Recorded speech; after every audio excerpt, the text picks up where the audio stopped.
안녕하세요. 망치 잡은 사람입니다. 오늘 그 콘크리트 구조에 대해서 저희가 설명을 한번 드렸었고요. 그리고 그 도면에 대해서도 저희가 설명드렸는데 지금부터는 그 현장 내부의 콘크리트 구조에 대해서 이제 한번 사항을 이제 살펴보면서 저희가 설명을 한번 이어가도록 하겠습니다. 지금 그 콘크리트 구조물이 지금 2층까지 올라갔고요. 그리고 지금 저희가 3층에 형틀 작업을 이어서 지금 구조물 거푸집을 이제 매기 위해서 지금 작업을 진행 중입니다. 지금 그런데 그 대구 현재 지금 날씨가 36도, 폭염주의보가 지금 이제 떴고요. 날씨가 엄청나게 덥습니다. 콘크리트 같은 경우는 보통 강성이 뛰어나고 내구성 자체가 이제 그 내부 강성 자체가 좋습니다. 그래서 단단하고 그리고 그 구조물을 좀 자유자재로 이제 빼낼 수 있는 그런 장점이 있고 단점이라 하면은 뭐 철거가 어렵죠. 철거가 어렵고 그리고 콘크리트 같은 경우는 보통 그 상가 지역이나 상가 지역이라든지 뭐 아니면은 이제 상가형 주택으로 해서 이제 짓게 되면 이런 모델들을 많이 하게 되는데 일단 그 구조물은 뭐 말 안 해도 아시잖아요. 단단합니다. 단단하고 그리고 이렇게 우리가 개보수 변경이 힘들어요. 그 단점이 그게 뭐냐면 콘크리트 구조물을 이렇게 거푸집을 짜서 계급으로 이렇게 해서 한번 만들어 놨을 때 이렇게 우리가 이렇게 그 골조를 공사하는 과정에서 내가 창문 위치를 이쪽으로 하려고 마음을 먹었어요. 그렇게 되면 이제 지금은 힘들다는 거죠. 왜냐하면 배근 자체가 이 안에 철근이 다 들어가 있는 상태이기 때문에 커팅을 해서 끊어내야 됩니다. 그리고 이제 이런 부분들이 다 구조 외부에 그 내력벽 구조로 이렇게 이어지기 때문에 문제가 되죠. 일단은 지금 그 구조물 자체가 콘크리트 구조이다 보니까 그 작업을 인력 수배가 사실상 좀 쉬워요. 이런 콘크리트 구조물을 이렇게 하시는 분들이 많아가지고 뭐든지 주택 같은 경우는 장단점이 있습니다. 상가 같은 경우는 저희가 이제 콘크리트로 해서 저희가 많이 짓고요. 일반적으로 내부 그 주거 공간으로만 이제 전원주택이라든지 이런 걸 하시게 되면은 보통 요즘에 저희가 하는 그 뭐 공법이라든지 여러 가지 기술들이 있는데 그런 쪽으로도 많이 하고 그래요. 지금은 그 뭐 공정률로 따지면 한 25% 30% 정도 진행 중입니다. 3층이 이제 골조가 완성이 되면은 한 40% 정도까지 진행이 되는데 바깥에 날씨가 너무 더워서 지금 올라가기가 지금 겁이 납니다. 지금 계단 같은 경우는 이렇게 우리가 콘크리트 주택 같은 경우는 이렇게 형틀을 짜서 한 번에 콘크리트를 타설을 해서 양성형을 시키면서 이렇게 굳혀서 이렇게 구조물을 이제 일체로 만들게 되죠. 그렇게 되면은 구조물도 튼튼하고 한 번에 완성이 되는 그런 내용입니다. 지금 보시면 여기는 이제 1층이고요. 1층에서 봤었을 때 이 작은 공간은 화장실과 보일러실 공간이 들어갈 겁니다. 나중에 도면을 보면서 제가 설명을 드릴 건데 여기 이제 작은 쪽문은 외부로 나갈 수 있는 문을 저희가 한 개 설치하기 위해서 이렇게 타공을 해놨습니다. 이렇게 파이프를 미리 심어놔야지 편리하겠죠. 환기구입니다. 환기구. 나중에 보일러 환기구 그리고 저기도 이제 주방 환기구 이런 것들을 미리 다 뚫어놨습니다.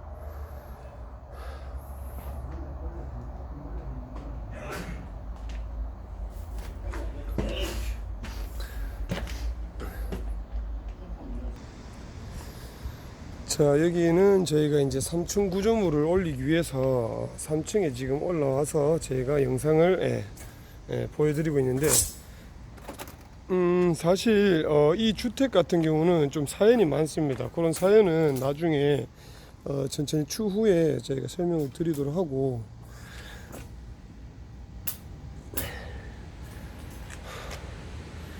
지금 빨리 이 골조를 완성해야 되는 그런 상황입니다.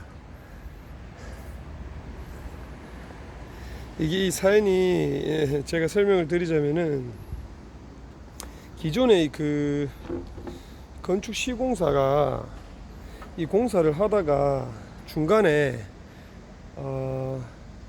쉽게 말해서 도망을 가버렸어요. 그래서 이 건축주 입장에서는 아주 난감한 현장에 이제 입장에 이제 처하게 됐습니다.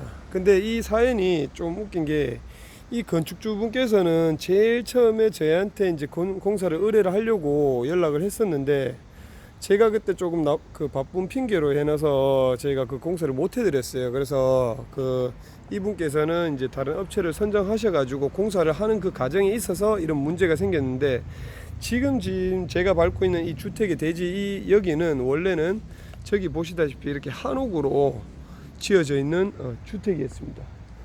저기 보시면은 보이시죠? 요 한옥이 세 채가 원래 이렇게 나란히 있었는데, 이 한옥이 리모델링 과정에 있어서 붕괴가 되어 버렸어요. 무너져 버렸습니다. 그렇게 해서 인명 피해는 뭐 있었는지 모르겠는데, 그렇게 되면서부터 문제가 꼬이기 시작한 거죠. 그렇게 돼서 새로운 그 건축 기술자를 소개를 시켜주겠다.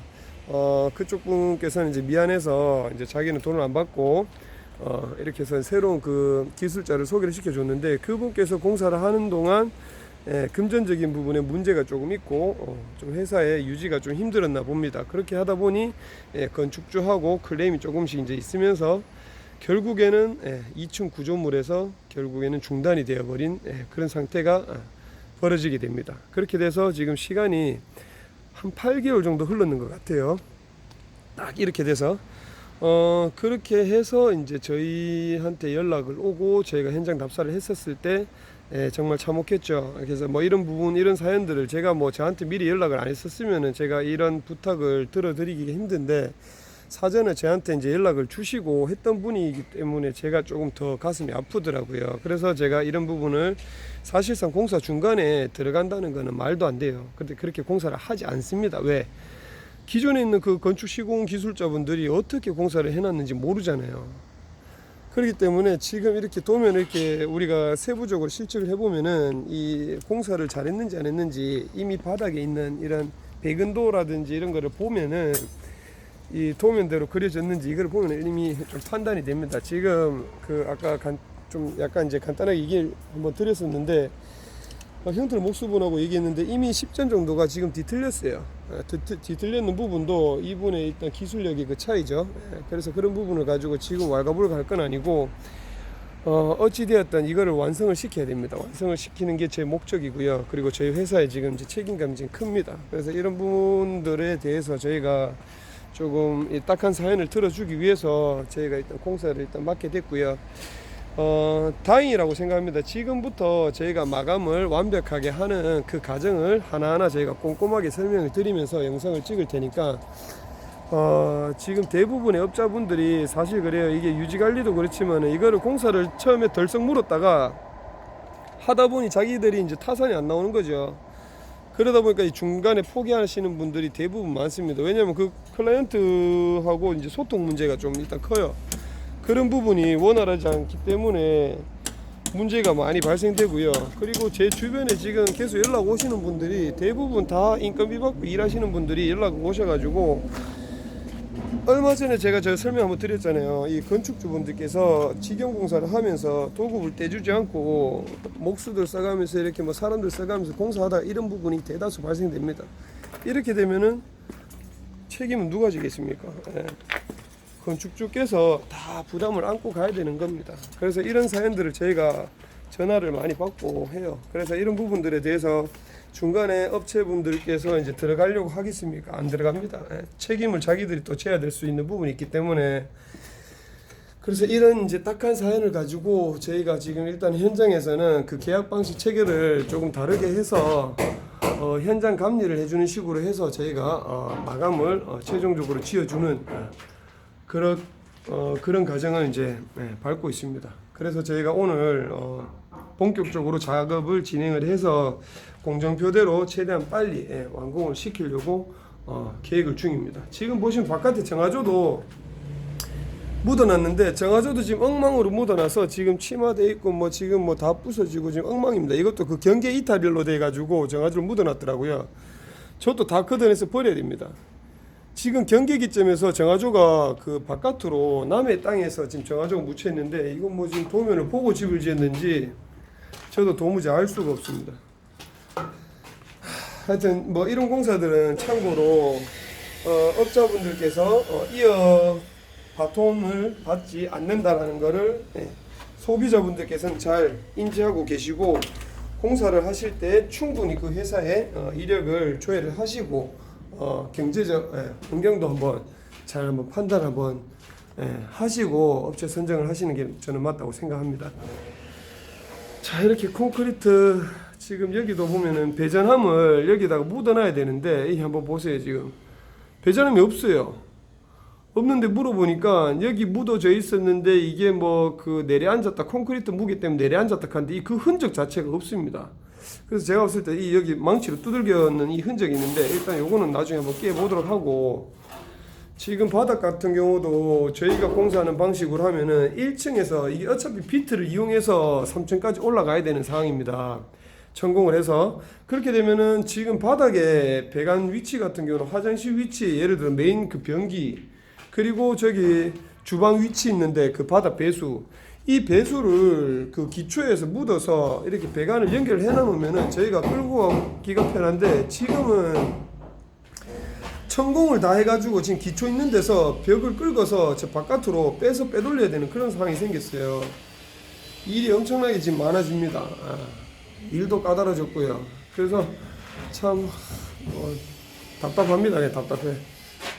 그래서 이게 누구의 잘못이라고 얘기를 하기보다는 제가 항상 이렇게 방송을 키는 이유는 그냥 업자분들도 잘 만나면 돼요. 잘 만나면 되는데 이 참 건축주 분께서 이 판단이 정말 힘들다고 저는 생각합니다. 이게 왜냐하면 처음에 이렇게 업체분들이 계약을 하고 뭔가를 얘기할 때는 진짜 뭐 하늘에 별도 따다 줄 것처럼 얘기를 다 합니다.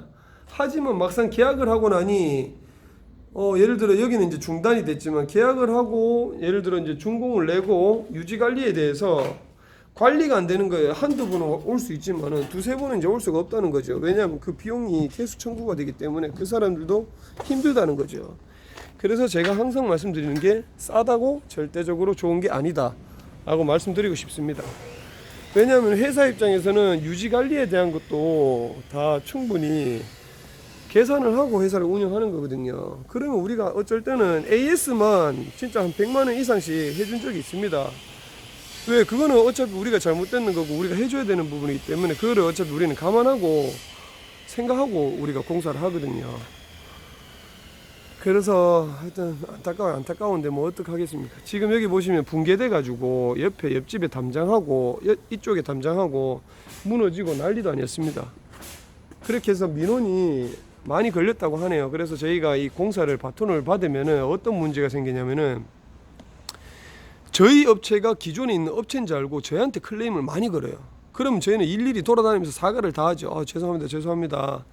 저희는 새로운 업체고 최대한 빨리 민원 피해를 없애도록 하겠습니다. 이렇게 얘기를 하죠. 그런데 그게 쉽게 잘 안 됩니다. 왜냐하면 처음에 이미 첫 단추가 잘못 끼워졌기 때문에 모든 화살은 저희한테 돌아오게 되거든요. 그래서 저희는 여기 공사를 최대한 빨리 마감을 짓고 물론 하자 없이 최선을 다해서 마감을 잡아보도록 하겠습니다. 자, 이렇게 해서 저희가 영상은 오늘은 여기까지 찍고 지금 3층에 거푸집 작업을 설치하기 위해서 지금 본격적으로 지금 진행이 한참 중입니다. 그리고 내일은 이제 전기 입선을 할 거고요. 입선은 아니고 주름간 CD관을 묻을 겁니다. 묻고 설비랑 우리가 공정표에 있어서 최대한 맞춰서 진행을 하도록 하겠습니다. 자, 이상 이렇게 해서 오늘 그 영상은 여기까지 찍도록 하겠습니다. 자, 감사합니다.